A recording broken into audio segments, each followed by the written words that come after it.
¿Qué tal amigos de Enfermería Didáctica? Hoy quiero presentarles el síndrome coronario agudo. Les quiero proponer, bajo la metodología TED-Lexon, cómo vamos a estudiar este síndrome que es muy importante en la patología clínica que usualmente nos va a corresponder vivir en la práctica de la enfermería. Primero vamos a ver un video. En ese video yo les voy a presentar bajo un esquema de aprendizaje metodológico cómo es el escasez, cuáles son los signos, los síntomas, cómo se compone, la evidencia clínica y demás. Después usted va a responder unas preguntas con base en el primer video. No se preocupe, es solo un ejercicio de aprendizaje. Yo les voy a poner unas preguntas y ellas lo van a llevar a que usted pueda reflexionar. Luego les voy a proponer un caso clínico, juntos lo vamos a resolver y finalmente quiero entregarles algunos recursos metodológicos para ampliar el tema que les presento el día de hoy. De nuevo, bienvenidos a Enfermería Didáctica. Hola amigos, esto es Enfermería Didáctica y vamos a hablar hoy un poco, vamos a aprender sobre el síndrome coronario agudo, para efectos de mnemotecnia SCA, síndrome coronario agudo. Es muy importante, amigos, que tengamos en cuenta que algunos conocimientos previos van a favorecer el aprendizaje de este tema, que es muy interesante. Es un tema que requiere de mucha atención, de una continuada lectura y sobre todo de un deseo de aprender. Vamos a tener en cuenta que debemos tener conocimientos básicos, elementales, sobre la anatomía de nuestro cuerpo, en especial del corazón y de todo el aparato circulatorio. De igual manera, la fisiología del corazón, porque vamos a ver más adelante que hay algunos elementos fisiológicos que van a intervenir de una manera muy importante dentro de este síndrome. Y finalmente, necesitamos reconocer cómo funciona y cómo leer un electrocardiograma. Cuando hablamos del síndrome coronario agudo, vamos entonces a tener en cuenta dos elementos. Dentro de este mapa que les quiero presentar, que lo vamos a seguir en estos pasos 1, 2, 3, 4, con estas posteriores 4 subdivisiones, quiero presentarles cómo hacer una lectura general del síndrome coronario agudo. Vamos entonces al segundo momento. El síndrome coronario agudo lo vamos a distinguir en dos momentos. Cuando hay una elevación del segmento ST y cuando hay un descenso o una disminución de ese segmento ST. Voy a presentarles aquí una imagen de cómo es un electrocardiograma. Dentro del electrocardiograma vamos a distinguir varios segmentos. Tenemos la onda Q, tenemos la onda P, la onda R, la onda S, la onda T, la onda U. Y hay un segmento muy importante que es el segmento QRS. Sin embargo, para el síndrome coronario agudo vamos a tener en cuenta es el segmento que comprende el punto S hasta el punto T. Por eso, cuando hablamos del síndrome coronario agudo en sus dos facetas o en sus dos presentaciones, vamos a tener en cuenta que este segmento ST o puede estar aumentado o puede estar disminuido. Vamos a comenzar por el síndrome coronario cuando este tiene la onda ST disminuida. Cuando un paciente se nos presenta en el servicio de urgencias con un dolor opresivo que está irradiado en el pecho, tiene unas dificultades en la respiración, lo vamos a sentir frío y con la piel sudorosa, con manifestaciones de dolor a nivel de mandíbula y en extremidades, sudoroso, con náuseas, incluso con vómito, vamos a sospechar de que se puede presentar un síndrome coronario agudo. Sin embargo, vamos a tener los primeros 10 minutos para poder tomarle un electrocardiograma. Cuando este electrocardiograma nos está mostrando un segmento de la onda ST elevado, vamos entonces de inmediato a realizar un cateterismo. Se va a realizar un cateterismo de manera urgente ¿Por qué? Porque hay una obstrucción de la arteria. ¿Y qué se hace con el cateterismo? No solamente evidenciar la obstrucción, sino que nosotros vamos a volver a recircular la sangre y así mantener ese corazón en movimiento. Recuerden que el corazón es un músculo que es estimulado por el movimiento de la sangre. Tenemos entonces que tanto en la elevación del segmento ST como en el descenso de esta onda, no solamente el electrocardiograma nos va a servir, sino que también vamos a tener algunas pruebas diagnósticas. Entre ellas vamos a tener la prueba diagnóstica de la TPR, la troponina. En ambos momentos, tanto cuando la onda ST está elevada como cuando está disminuida, la troponina nos va a mostrar unos niveles altos. Para efectos de mnemotecnia, ¿cómo vamos a distinguir procesos, síntomas y cómo vamos a memorizarnos de que esta onda ST, este segmento ST está aumentado o disminuido? Pues lo vamos a mnemotecnizar de la siguiente manera. Nos vamos a guiar escasez con C. Cuando yo la trazo, el trazo finaliza hacia arriba. Entonces me va a recordar que en este caso la onda, el segmento ST, va a estar aumentado. Y el escasez con S nos indica, como el trazo de la S lo hacemos, de que la onda ST va a estar disminuida. ¿Cómo vamos a evidenciar eso? En un electrocardiograma. Aquí hay un ritmo normal. Ahora, en el caso clínico que quiero presentarles en nuestro ejercicio de hoy, vamos a ver que esa onda ST va a estar disminuida en un electro que le hemos practicado al paciente de nuestro caso clínico de hoy. Cuando entonces tenemos el escasez con un segmento ST disminuido, vamos entonces a tomar unas troponinas. Esa prueba diagnóstica de troponinas, cuando el resultado nos dice que es normal, porque los niveles son normales, vamos entonces a sospechar y vamos a hablar de una angina inestable.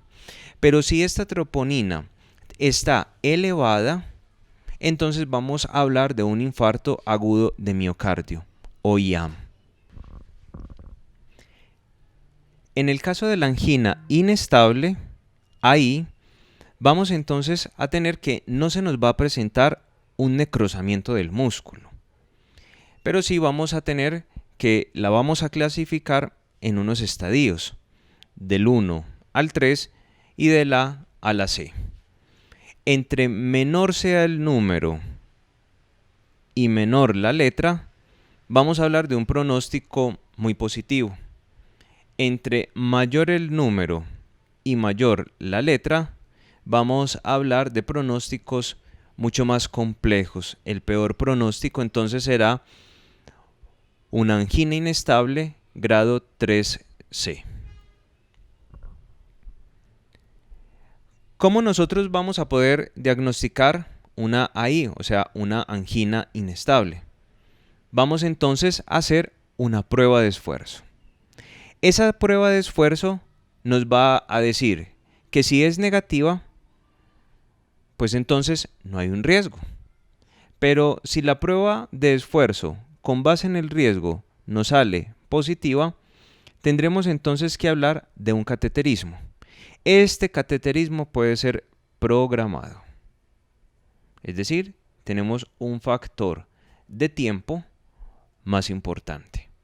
En el caso de la escasez con la elevación del segmento ST, tenemos que hacer un cateterismo de urgencia, porque esa elevación del segmento ST nos habla de una obstrucción. Es muy grave, por eso hay que actuar de inmediato. En el caso de la angina inestable con la prueba de esfuerzo positiva, podemos hacer un programa o programar un cateterismo. Pero cuando entonces las troponinas nos dicen que están elevadas, sospechamos de inmediato de un infarto agudo de miocardio o IAM no Q, es decir, donde no está involucrada la onda Q que tenemos acá. Recuerden que en el síndrome coronario agudo nos importa y centraremos nuestra atención en este segmento ST. El infarto agudo de miocardio, sí, con relación a la angina inestable, sí nos va a presentar un factor de necrosis. Es decir, hay como una especie de muerte. Hay una afectación profunda de ese músculo. Pero esa necrosis no va a ser transmural. Recordemos que el corazón tiene varias capas. Esta afectación será en la capa más profunda, que es la capa subendocárdica. Antes de continuar, sí quiero decirles que en la angina inestable pues también se va a presentar otra, que es la angina estable, pero esta va a estar desencadenada por dos elementos, o el ejercicio o momentos de un esfuerzo grande. ¿Qué va a pasar? Que la angina estable va a cesar cuando no haya ejercicio o cuando no haya esfuerzo. ¿Y cómo va a cesar? Con un suministro de nitroglicerina que ahora vamos a ver para qué es útil y por qué nos sirve tanto en un momento urgente como es el caso del síndrome coronario agudo. Volviendo entonces al infarto de miocardio, recordemos, sí va a tener un momento de necrosis en la parte de la capa más profunda del corazón, la capa subendocárdica, y entonces vamos a explanar un poco más el síndrome o el infarto de miocardio. En el escasez, recordemos que vamos a tener una disminución del segmento ST. ¿Qué ocasiona esto?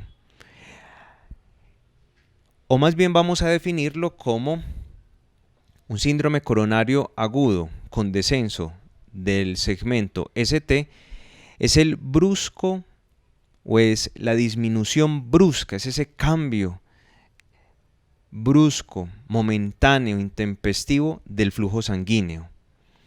Pero con una característica especial y es que no nos va a aumentar la demanda cardíaca.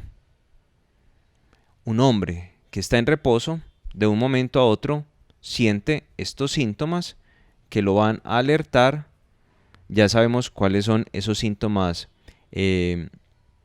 más comunes: el dolor opresivo, irradiado a pecho, a mandíbula y extremidades, la sudoración, las náuseas y el vómito. Estaba bien, de un momento a otro se siente de esta manera, de inmediato acude al servicio de urgencias, se hace el electrocardiograma, se toman las troponinas y en el electrocardiograma nos damos cuenta que esa onda ST está disminuida, está por debajo del nivel. El segmento ST, en vez de estar en niveles óptimos, como lo tendríamos en nuestro ejemplo, esta onda ST que está aumentada, se nos va a presentar disminuida. Esa onda ST va a estar invertida, lo que nos habla de una caída. Vamos entonces en este punto a tener 4 momentos. ¿Cómo se produce esa caída del segmento ST? ¿Cuál es el cuadro clínico que caracteriza este síndrome? ¿Cómo lo vamos a diagnosticar? Y luego vamos a hablar de unos factores de riesgo, para finalmente hablar, en nuestro caso en enfermería, como cuáles son las líneas de atención. En primer lugar, ¿cómo se produce? Un síndrome coronario agudo con descenso en el segmento ST o disminución se puede presentar en cuatro momentos. Primero, cuando hay una rotura de una placa ateroscleróstica. Una capa ateroscleróstica nos va a hacer que la luz de la arteria se vaya disminuyendo y se va taponando. Y entonces se va a formar un trombo. Ese trombo puede ser un trombo suboclusivo, es decir, aquí tenemos nuestra arteria y hay parcialmente un taponamiento. Cuando hablamos de esta formación del trombo en nuestra arteria y que es segmentada solamente una partecita, vamos a hablar de una angina inestable. Ya la hablamos acá. Pero cuando se forma ese trombo en nuestra arteria y hay una obstrucción total, vamos a hablar entonces de un infarto agudo de miocardio no Q. Es decir, que no compromete la onda Q. Pero esta con una característica, y es que es temporal, con una duración de alrededor de 30 minutos. Y va a ser una obstrucción temporal porque después de algún procedimiento, pues la arteria va a recuperar de nuevo su luz. Pero también se puede presentar en un segundo momento cuando hay una obstrucción dinámica, es decir, hay un vasoespasmo. En un tercer lugar, o en un tercer momento, se puede producir cuando hay una obstrucción mecánica progresiva, es decir, una estenosis degenerativa de nuestra arteria. En cuarto lugar, cuando tenemos una disminución de oxígeno, también se nos va a presentar esta caída o esta inversión de nuestro segmento ST. Y entonces, ¿cuál va a ser el cuadro clínico que se nos va a presentar en un caso de estos? Primero, entonces el cuadro clínico es que nuestro paciente, como lo vamos a ver ahora, de un momento a otro estaba bien, pero le aparece de repente un dolor. Ese dolor con las características que ya hemos hablado. Aparece de repente y no hay factores crepitantes, factores que lo han influenciado. Estaba bien, estaba en reposo y de un momento a otro apareció. Va a durar más de 30 minutos. Ese malestar, esa sintomatología va a durar más de 30 minutos. Acude al servicio de urgencias y se le pone nitroglicerina y no va a responder frente a eso. Cuando no responde a este estímulo de la nitroglicerina, que tiene unos efectos de vasodilatación para mejorar el flujo, entonces nosotros vamos a seguir sospechando más nuestro electrocardiograma sobre esa escasez con la disminución o la caída del segmento ST. ¿Cuáles son esos síntomas a los que nosotros vamos a ponerle mucha atención? Opresión en el pecho y vamos a darnos cuenta que esta alteración y todos estos síntomas son totalmente reversibles. Reversibles siendo muy optimistas en que todo el proceso que vamos a realizar en el tiempo que es muy corto, pues vaya a tener como los efectos esperados. Hay unos signos a los que vamos a tener mucha atención. Nuestro paciente se va a presentar diaforético, va a tener su piel pálida y fría, va a estar taquicárdico, va a estar hipertenso, va a tener los ruidos 3 y 4, va a tener y a presentar unos estertores pulmonares, esos ruidos pulmonares en la base de los pulmones, y se va a presentar un soplo sistólico intramitral. ¿Por qué? Por la necrosis. Esa necrosis de la que nosotros hablábamos acá, que se da con el infarto agudo de miocardio, no Q, nos va a hablar entonces de que va a haber una necrosis. La manifestación, una de esas manifestaciones más anatómicas es el soplo a nivel intramitral, ese soplo sistólico. ¿Cómo vamos a diagnosticar nuestro síndrome coronario agudo? Lo vamos a diagnosticar con 3 elementos clínicos. El primero de ellos, y de los más importantes en mi concepto, es el EKG, con la presentación de la caída del segmento ST. Y entonces por eso, como lo mencionábamos acá arriba, vamos a hablar siempre de un cateterismo, como un elemento de diagnóstico y de posible solución. En segundo lugar, vamos a tener un marcador de isquemia. ¿Cuál va a ser ese marcador de isquemia de necrosis? Ya lo hemos hablado anteriormente, que es la troponina. También podemos tener una CKMB, pero estas son para daños cardíacos más extensos, pero estas pruebas clínicas son también muy óptimas e importantes. Y también vamos a tener como prueba diagnóstica una PCR, que es un marcador de inflamación muy importante que nos va a hablar de la presencia de este síndrome. Hay unos factores que a nosotros nos van a hablar de que van a precipitar, van a aumentar, nos van a permitir de que se dé este síndrome coronario agudo. Para esto vamos a hacer un score que nos presenta la escala de TIMI-RISC con base en estos elementos.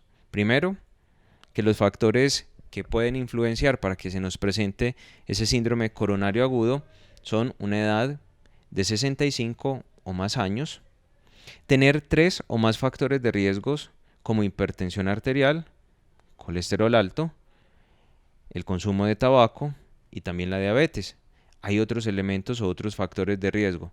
Con 3 o más de estos elementos, hablamos entonces de factores de riesgos que van a crepitar, que van a intensificar, que van a agudizar o que nos van a permitir evidenciar el síndrome coronario agudo.